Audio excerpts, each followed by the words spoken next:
Guarujá. Gente boa, meu carinho para você, são 8 horas e 54 minutos, 8 e 54. Eu estou recebendo a nosso convite aqui, a visita do Dr. Alessandre Tramontin, nutrólogo. Tudo bem com você? Bom dia, Walter, bom dia a todos. Tudo tranquilo? Tudo ótimo. Nutrólogo.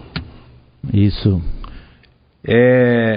Você não é muito assim da área, não, né? Você não é bem nutrido, né? Assessora, sim. Palhaço, né?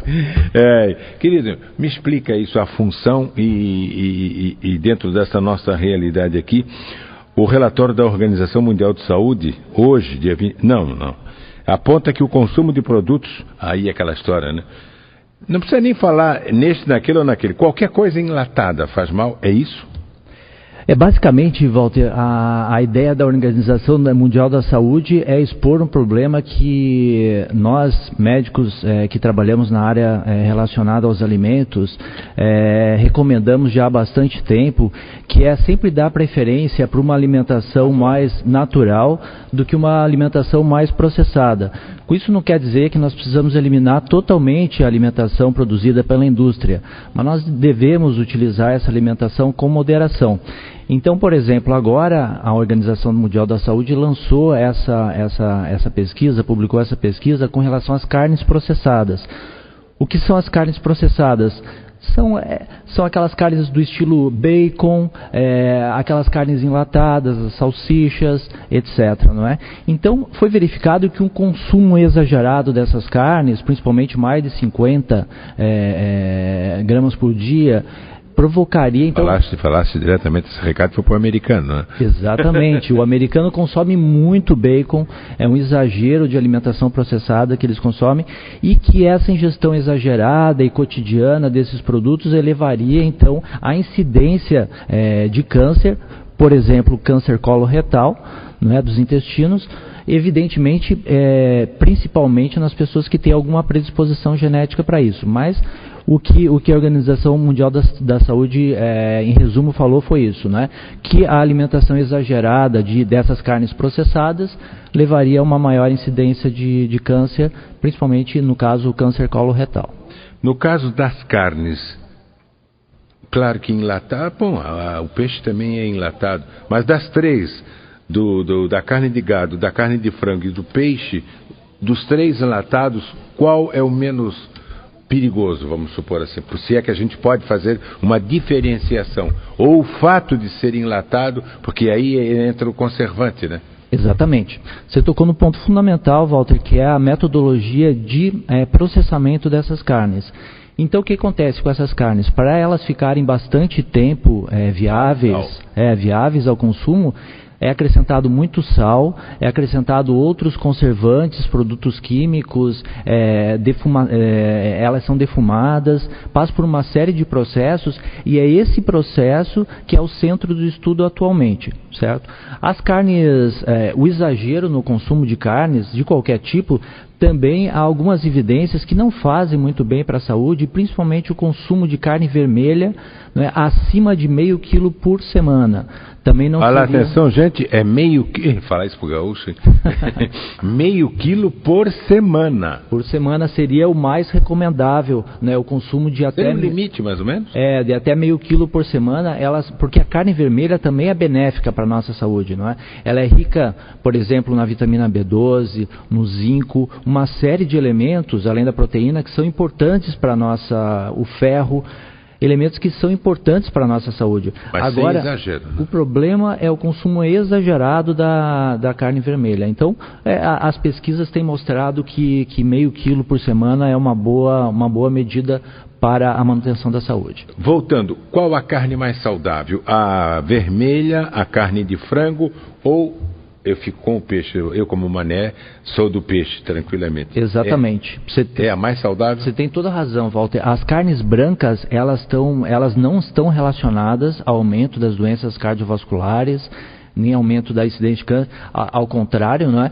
O consumo de carnes brancas até, em um artigo recente, até mostrou uma proteção contra o câncer hepatocelular, por exemplo, do fígado, não é? Então o consumo de carnes brancas, sim, é benéfica para a saúde. Mas o peixe? E o peixe ainda tem um plus a mais.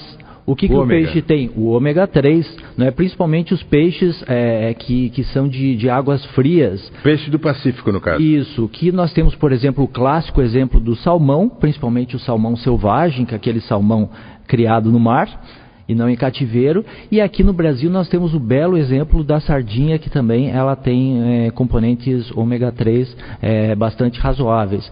Então, o peixe sempre é uma ótima opção. Primeiro, por ele ter carne branca, e segundo, pela presença do ômega 3. Você falou sardinha, aí a sardinha tem óleo comestível ou em molho de tomate? Você falou a sardinha in natura, é isso? Isso, in natura, de preferência. Agora, Walter, você tocou num ponto muito interessante, que nós agora entramos em novembro. E novembro é o mês da prevenção do câncer de próstata. E você sabia que um dos fitoterápicos que nós chamamos, que são os elementos naturais que protegem o nosso organismo, o tomate é a estrela da proteção do câncer de próstata. Eu vou te contar uma história. Eu me lembro, coisa lá dos seus 10 anos, eu estou com 76 anos já, e eu me lembro, eu sempre dizia para mim, na minha juventude, e bem passando, dizia assim, bom, se tomate evitar alguma doença, eu não vou ter esse problema de jeito nenhum.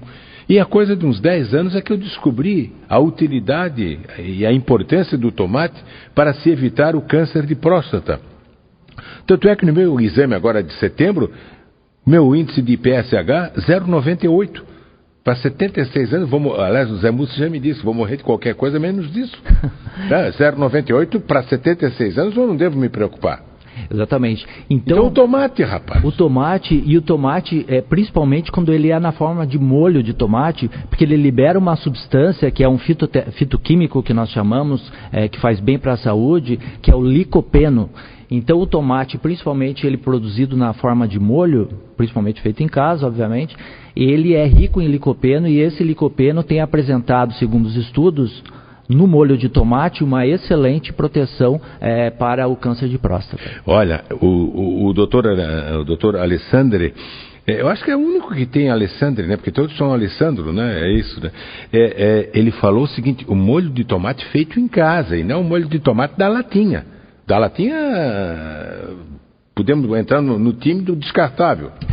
O molho de tomate, ele bem produzido, ele tem licopeno. Se você produzir ele em casa, muito melhor, porque ali não vai ter nenhum conservante, não vai ter aquele contato com a lata, não é? Muitíssimo melhor. Então o consumo de molho de tomate, pode ser uma boa medida de proteção para a saúde dos homens. E lógico, se ele for produzido em casa, muito melhor, porque daí ele vai ser livre de conservantes e muito mais produtivo para a nossa saúde. Doutor, fritura de vez em quando? Tudo. Walter, tudo a gente tem que consumir com moderação. A gente sabe que a alimentação também é um prazer, né? E as pessoas não vão abrir mão desse prazer. Agora, o que precisa é fazer tudo com moderação. Então, deixar uma fritura para uma ocasião especial, não é? Mas no dia a dia, nós temos que manter uma alimentação mais saudável e o mais natural possível. Então, trocar as frituras pela carne cozida, grelhada, né? De preferência grelhada não no fogo muito baixo nem muito alto, porque aquele chamuscado também não faz bem para a nossa saúde. Então, no dia a dia a gente tem que fazer uma alimentação mais saudável e deixar aquela alimentação mais prazerosa, não é, mais relacionada com as festividades para ocasiões especiais. Doutor, eu tive um infarto em 98 e aí depois... Calma, chefe, calma. E mudei completamente o meu esquema de vida. Eu me alimento a cada 3 horas. Tal. O ideal é sair da mesa um pouquinho de fome? Isso, Walter. Aí a gente vai estar falando assim, numa relação de fome e saciedade. Então o ideal é a gente sempre manter o controle da alimentação. não exagerar, sempre manter o controle da alimentação, e nós comemos realmente essa regra, né, que é uma regra muito antiga. Não é almoçar de 3 em 3 horas, hein, gente? Mas é muito válida, né? Você não precisa ficar totalmente saciado, empanturrado, como o pessoal fala. Empanturrado? Né? Quanto tempo que eu não escuto isso? Exatamente. Doutor, são 9h05, nós já voltamos. Conexão Guarujá. Gente boa, já estamos voltando. Muito obrigado ao Marcelo. Marcelo, olha só, antes da gente continuar a nossa entrevista aqui, mas fazendo parte da entrevista, o Alexandre de Nova Trento. Nova Trento é Madre Paulina, né? Madre não, agora é Santa Paulina. A eficiência daqueles fritadores para fazer batata frita, ou para isso e para aquilo, na base do vapor, isso funciona mesmo? Como é que a medicina encara isso? Então, Walter, essas produções... Conhece o produto, né? Conheço. Eu ainda não comprei para minha casa esse produto, sabe? Não, eu dei de presente pro filho e pra nora, eu chamo ela de genra, Luciana, e o detalhe é o seguinte, eu não vi diferença de sabor no produto, mas vi o que sobra embaixo. E de fato sobra muita coisa, rapaz. A ideia é muito boa, né? Porque a ideia principal desse produto é não utilizar óleo para fritar. No seco. Então, essa ideia é excelente, não é? Ainda carece um pouco de pesquisa para verificar se aquele atrito que o ar faz para fazer aquela crocância no alimento, se ele produz alguma substância tóxica ou não, não é? Mas a ideia do produto é muito boa, né? Que é retirar a fritura, o óleo do uso para a produção desses alimentos. Então, quanto a isso, é excelente. Quanto a esses novos métodos de cozinhar, há sempre muita polêmica, né? Nós temos também a polêmica do micro-ondas, não é? Mas os engenheiros de alimento, que são, em última análise, os responsáveis por essas questões, falar, né? sempre comentam que o uso do micro-ondas não está relacionado a nenhum problema de saúde. E acredito que talvez eles tenham a mesma linha para esse tipo de equipamento. Agora eu vou falar uma coisa para você. Na minha casa eu sempre dou preferência para o cozimento natural sem a utilização dessas aparelhagens. Agora, evidentemente, né, esses aparelhos... é mais rápido e tudo, mas se você tiver tempo, utilize o fogão a gás. O fogão tradicional, né, o cozimento em baixa Não vai dizer que você tem fogão a lenha, não, né? Não. Mas então eu acho que também aqui vale a regra do bom senso, né? A gente tem que procurar sempre fazer da maneira mais natural. Nem 80. Mas, eventualmente, utilizar essas modernidades também faz parte da nossa evolução, né, enquanto sociedade, que precisa sempre de uma coisa mais rápida, mais fácil de fazer. Aliás, o micro-ondas é um espetáculo, né? Bom, me diga uma coisa, isso me surgiu agora. O que é que você sabe como médico? Você pode esquentar um produto numa tigelinha de plástico, coisa, ou há contraindicação? Há contraindicação. Então, essa pergunta é excelente, Walter, porque o que se descobriu hoje? Que tem uma substância chamada BPA, não é? E essa substância, ela está presente, não é, numa reação química do plástico, não é, que o que acontece? Quando você acaba se infiltrando na comida. Exatamente. Quando você coloca um alimento para esquentar, não é, por exemplo, no micro-ondas, dentro de uma dessas vasilhas de plástico, esse BPA, ele é um agente tóxico para o nosso organismo. Vai aquecer? Vai aquecer. O que aquece não é só o produto, né? O plástico também. E daí o que acontece? Por exemplo, mamadeiras, de jeito nenhum utilizar mamadeira de plástico. Mamães. Repete, por favor, doutor. Então, nunca utilizar mamadeiras de plástico, não é? Porque o leite, ele fica aquecido ali dentro e a criança, ela não tem todas as condições de defesa que um adulto tem. Não é? E se for utilizar aqueles plásticos que são BPA free, ou seja, que não contêm essa substância. Livres do BPA, certo? Normalmente tem um selo nesses plásticos. Mas o ideal mesmo é a gente, voltando àquela ideia, utilizar as coisas mais naturais. Então o vidro, eu acredito que seja o ideal, não é? E a segunda opção seria, então, esses plásticos BPA free. Uma coisa que acontece muito, aí chega, a pesquisa de Oxford diz o seguinte, que o café faz mal para o coração, tal. Aí fica todo mundo desesperado. Aí 3, 4 meses após, segundo o estudo da Universidade de Cleveland, nos Estados Unidos, o café é a melhor coisa para o coração. Me explica isso, doutor. É verdade isso ou não?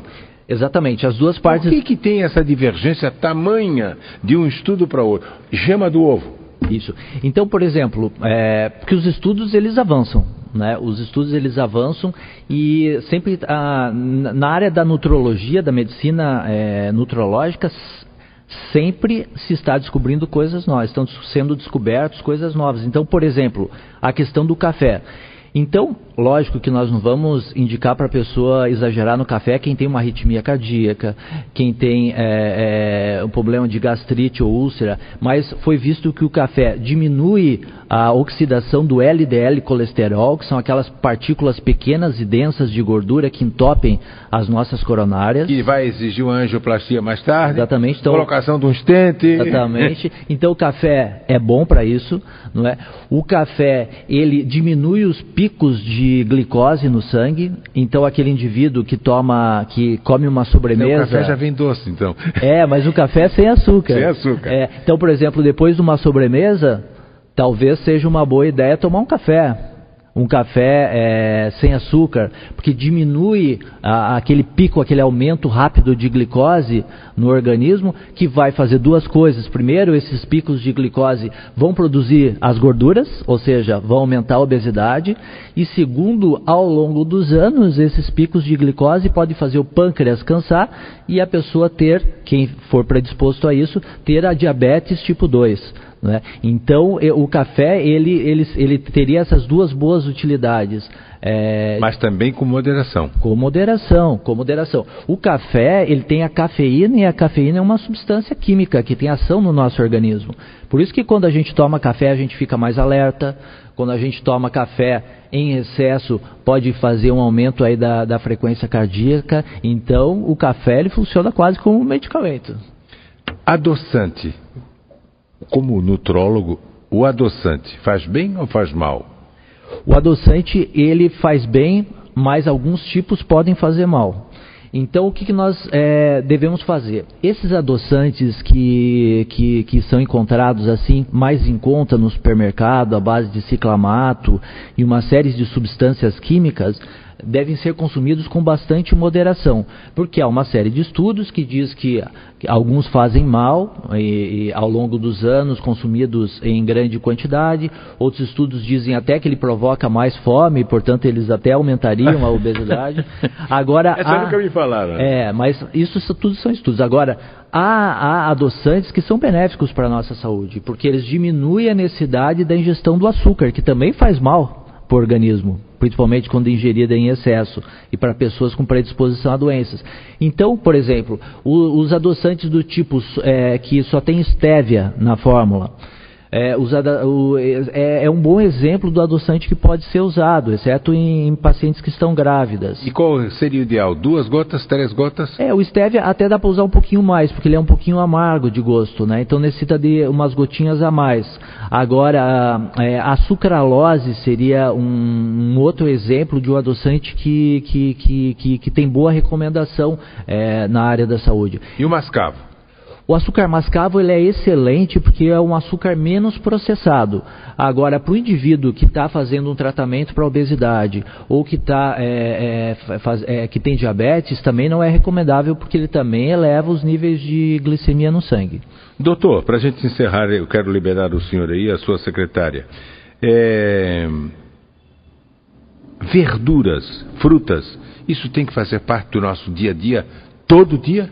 Todo dia precisa fazer parte do nosso dia, Walter. Tem uma pesquisa muito interessante que diz que se a pessoa comer vegetais pelo menos 5 vezes por semana, pelo menos 400 gramas por dia, ela diminui a incidência de doença cardiovascular, diminui a incidência de vários tipos de câncer, ou seja, é uma medida até terapêutica você utilizar vegetais. Então, a maioria das suas refeições precisam ter vegetais coloridos e pelo menos 5 vezes por semana. Cozidos é o ideal. Pode ser cru também, mas pelo menos 5 vezes por semana, e com esse peso de 400 gramas, você vai estar fazendo um bom investimento na sua saúde. Doutor Alessandro, obrigado pela aulona que o senhor nos deu aqui. Muito obrigado. Obrigado você, Walter. Eu conversei com o doutor Alessandro Tramontin. Quando a gente falou em obesidade, até vamos tocar nisso novamente. Infelizmente, doutor, o brasileiro está se encaminhando para o esquema do americano também, né? O americano está com 65% da população. E nós estamos caminhando a passos largos para isso também, Walter. Então nós precisamos ter medidas como uma alimentação equilibrada, exercícios físicos regulares e consultas médicas periódicas para nós interrompermos essa linha de progressão da obesidade, que hoje, além do adulto obeso, nós estamos tendo as crianças brasileiras... Não é a juventude, é a criança, né? Obesas. Então nós precisamos ter medidas preventivas para que o Brasil não se torne um país tão obeso quanto os americanos. Mas nós já estamos caminhando para essa linha. Pois é. Doutor Alessandro, muito obrigado, hein?